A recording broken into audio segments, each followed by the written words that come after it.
POSH, and thus undermining the such a huge legislation which is in fact there to protect the women. Correct. So yes, so you're absolutely right. I mean, there have been multiple cases.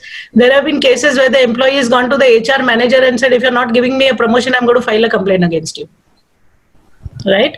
Yes. So you have a lot of this happening. That is the reason why it is very important that everyone is properly sensitized. The awareness session should happen properly. That is why you, as prospective POSH trainers and POSH consultants, do a quality job, because at the end of the day, a person who gets entangled in a sexual harassment complaint, right, there is an impact on the career, isn't it?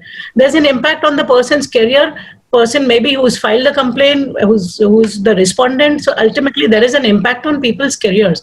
So it is very important that the people are sensitized properly. Now in such cases, particularly when we do the senior management training, we guide them on what precautions they should take.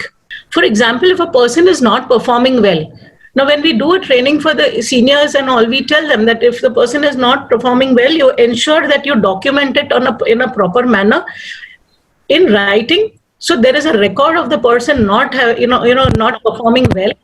Whenever you are having a discussion with that person, ensure that some person from HR is always present, particularly when at the time of appraisals. So ensure that the person is always there. And also, when we do the trainings, we give them certain precautions that they need to take so that they don't put themselves in that kind of a situation. So precautions are very necessary. But what I find is a lot of companies, because they are large companies, maybe they with limited budgets, or they're not really getting into the spirit of things. They just want to do it as a compliance check mark. They do an online training. Now with this online training, there is no depth of knowledge.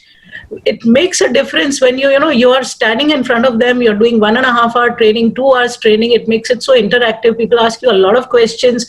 You can ask them a lot of questions, so that it becomes much better. The understanding level is much, much better. And people are able to then take precautions accordingly.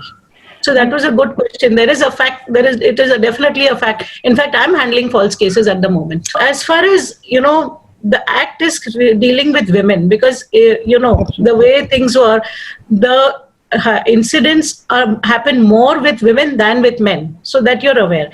However, as far as men are concerned, even now, if a man is facing sexual harassment, he can complain under the code of conduct.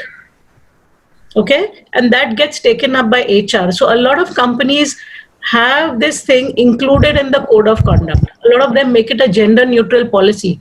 So even though the act is talking of harassment of women, there is no restriction on the company from having a gender neutral policy. Okay, they can have a gender neutral policy. A lot of MNCs do that. And apart from this, if a man is, if they don't have a gender neutral policy, what they will do is, in case if a man is facing harassment, it gets dealt with as misconduct under the code of conduct policy. So a man does have some remedy when, if he experiences this.